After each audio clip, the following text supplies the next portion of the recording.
Welcome back to Ferris Sports Update. Time to talk Bulldog Hockey with us head coach Bob Daniels. And Coach, welcome back to the show. Good to be here, Rob. Obviously back at home this past weekend, taking on the Mercyhurst Lakers in a hard-fought competitive series that ends in a split. A very good series. It really was, Rob. I enjoyed that one. I thought it was hard fought, but for the most part, very clean hockey, and it was just a good competition. I thought Mercer's very well coached team. Rick Gockins does a terrific job with them, and I thought we played well. We did. We played really well on Friday, and for the most part, had a good game Saturday. There's some things that we got to correct and moving forward, but good series, and it was good.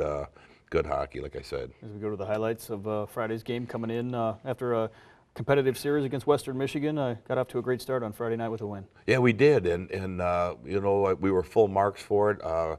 Roney Skelman-Kangas, freshman goaltender, got his first start of the year, and you know, I don't know that we gave up a ton of shots, maybe 22 on the game, but Roney deserves some credit for it too. As you see here, how quickly he covers that rebound up, doesn't leave pucks laying around his net. He also, right there, he makes that save and he steers the rebound into the corner, and that really helps out the team on defense. This is a big night for a lot of our freshmen here.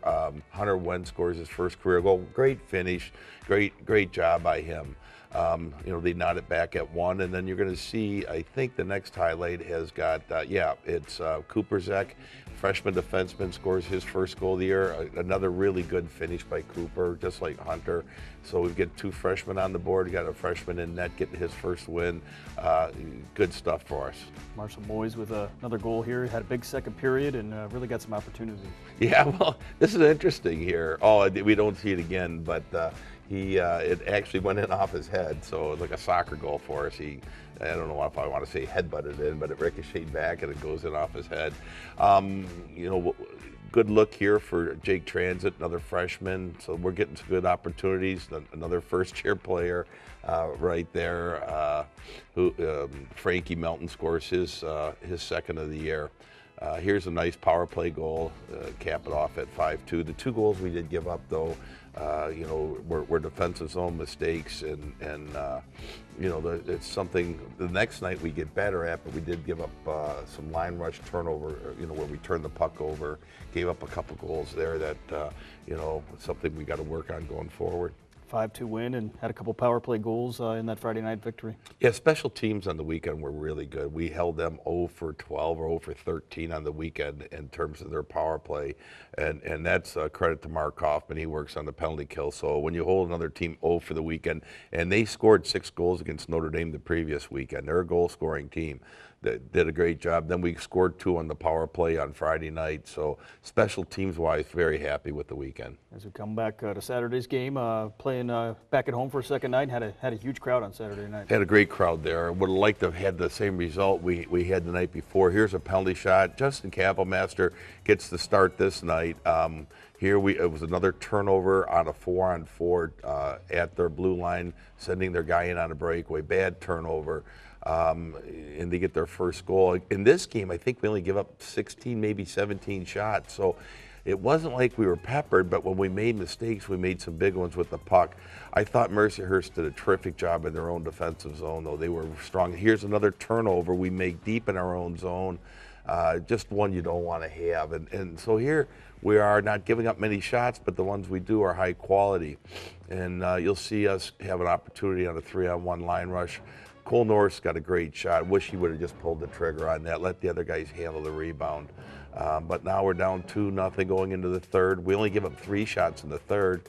We get looks, but we just aren't able to capitalize on our chances.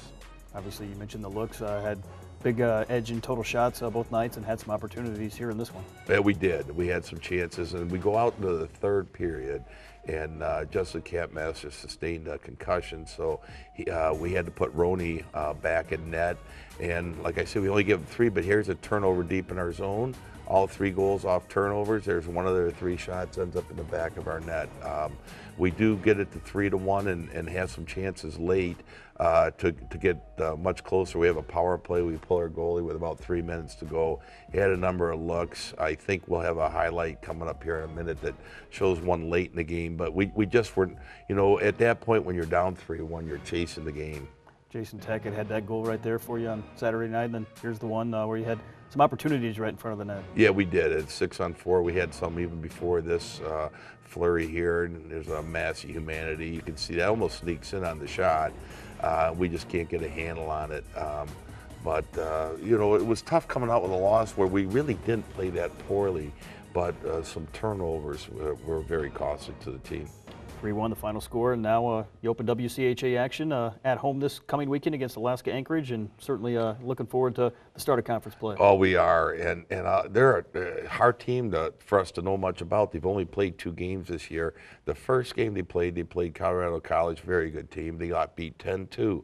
Then the next night, the same team turned around and beat Colorado College 4-3. So I don't know, you know, we'll watch those 2 games as closely as we can to try to glean some information. They have a new coach this year, so they'll be a different team. But nevertheless, we want to start off. A lot of the things we've done between the exhibition games and the non-conference games is to get ready for our conference play. We got work to do, but we're getting there. Obviously, we've talked about how many home games you have in this early stretch of the season. For the younger kids, like those guys that scored maybe their first goals on Friday night, how important is it for these home games here in the early part of the year? Well, they are important, Rob, and now we're going to play, I think, 5 of the next 6 games we have are at home again. So this is going to be an important stretch of time as we're playing a lot of our home games in the beginning of the year. And so it is going to be important that we get off to a good start. I mean, we go into the conference play, and then the following week, and we jump out non-conference again we have a home-and-home series with Michigan State. So, you know, these next 4 games, they're important to us, and with 3 out of the 4 at home, we don't want to peel too many of these games off without getting in the win column. Talk about the leadership you've got from maybe some of your older players, your captains, people like Corey Mackin. Corey Mackin's doing an outstanding job. A great leader on the ice, off the ice, you know, in the classroom, and that's very important to us. And it's not just him, it's our entire senior class, and they're good students. They work extremely hard off ice in the weight room and conditioning and every day in practice. So we're getting quality leadership, and it's no surprise to us that we're getting it. Those guys have been very mature, good Bulldogs for all 4 years. Well, Coach, best of luck this weekend, hosting Alaska-Anchorage Friday, Saturday, 7:07 p.m., and go Bulldogs. Thanks, Rob. We'll be back with more Ferris Sports Update right after this.